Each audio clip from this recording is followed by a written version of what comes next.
अस्सलाम वालेकुम नाज़रीन, एक नई वीडियो में खुश आमदीद। बहुत ही आसान और सादा सी एग फिंगर की रेसिपी आपके साथ शेयर करने वाली हूँ। आजकल जैसे कि मौसम है, बारिश का मौसम है, बारिशें काफ़ी ज़्यादा हो रही हैं, तो इस बारिश के मौसम में आप इसको ज़रूर ट्राई करें। ये आपको बहुत ज़्यादा पसंद आने वाली है। बहुत ही आसान और सादा सी रेसिपी है और बनाने में बहुत ही टेस्टी बनती है। स्पेशली ऐसे बच्चों के लिए बहुत बेहतरीन है जो नॉर्मली अंडा खाना पसंद नहीं करते, तो आप इस तरीके से उन्हें एग फिंगर ज़रूर बना के दें। इसको बनाने के लिए सबसे पहले हम लेंगे 6 अदद अंडे।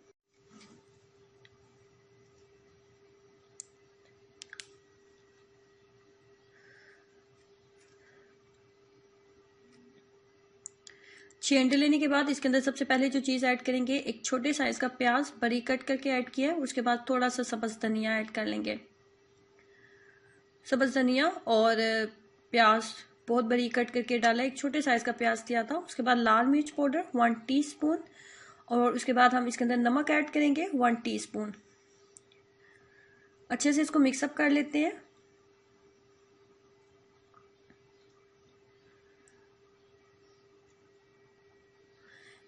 अच्छे से मिक्सअप कर लेते हैं। प्याज, सब्ज़ धनिया, नमक और लाल मिर्च जो है अच्छे से मिक्सअप हो जाए। उसके बाद लेंगे हम एक बर्तन, उसको अच्छे से ग्रीस कर लेंगे कुकिंग ऑयल के साथ ब्रश की मदद से, और इसके अंदर डाल देंगे अंडे वाला मिक्सचर।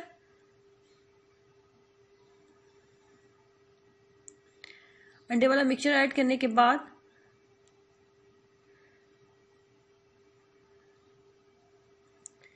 अंडे वाला मिक्सचर इसके अंदर ऐड करने के बाद हमने लेनी है एक अदद कढ़ाई। उसके अंदर मैंने 2 गिलास के करीब पानी डाला है और उसके अंदर रखा था स्टैंड, और इसको ऊपर ढक्कन के साथ, कढ़ाई के ही ढक्कन के साथ इसको कवर कर देंगे। फ्लेम को मैंने हाई रखा था, लो फ्लेम मैंने नहीं रखी, और 15 मिनट के लिए इसको छोड़ दिया था।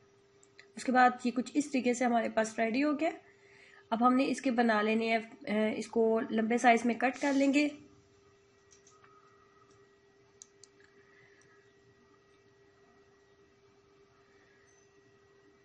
जितने लंबे बड़ा साइज आप रखना चाहते हो उतना बड़ा साइज रख लो, छोटा साइज रखना चाहते हो छोटा साइज रख लो, लेकिन ये इतना साइज मुझे ठीक लग रहा है, इतना ही साइज हम रख लेते हैं। इसके अंदर थोड़ा सा इसको छोटा कर लेते हैं।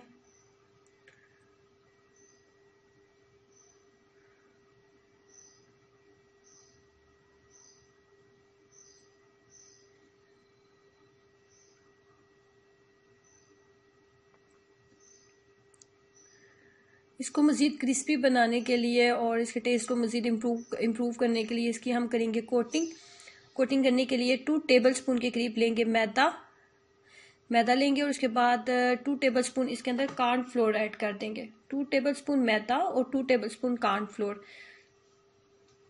उसके बाद इसके अंदर थोड़ा सा डालेंगे नमक। पानी की मदद से इसको अच्छा सा एक मिक्सचर रेडी कर लेंगे। बहुत ज़्यादा पतला भी नहीं होना चाहिए और बहुत ज़्यादा थिक भी नहीं होना चाहिए। थोड़ी थोड़ी मिकदार में पानी डालेंगे, एकदम से पानी नहीं डालना ताकि बहुत ज़्यादा पतला ना हो जाए।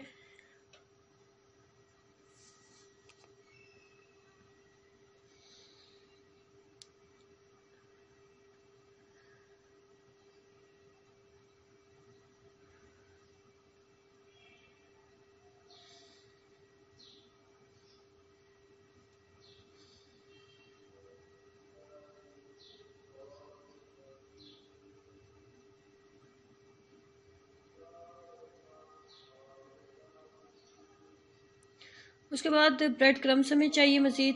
पहले हमने जो कॉर्नफ्लोर वाला मिक्सचर रेडी किया ना, उसके साथ हमने करनी है इसकी कोटिंग। उसके साथ अच्छे से कोटिंग करने के बाद उसके बाद फिर हमने इसके ऊपर ब्रेड क्रम्स लगाने हैं। इस तरह ब्रेड क्रम्स और कॉर्नफ्लोर वाला मिक्सचर हमें बस चाहिए इसकी कोटिंग करने के लिए। उसके बाद कुकिंग ऑयल के अंदर हमने इसको करना है फ्राई। फ्लेम को बहुत ज़्यादा हाई नहीं रखेंगे, मीडियम फ्लेम के ऊपर इसको करेंगे, क्योंकि इसके ऊपर ब्रेड क्रम्स लगे हैं। ब्रेड क्रम्स की वजह से ये बहुत ज़्यादा जल्दी जो है, अगर हाई फ्लेम रखेंगे तो बहुत जल्दी डार्क होने लगेगा।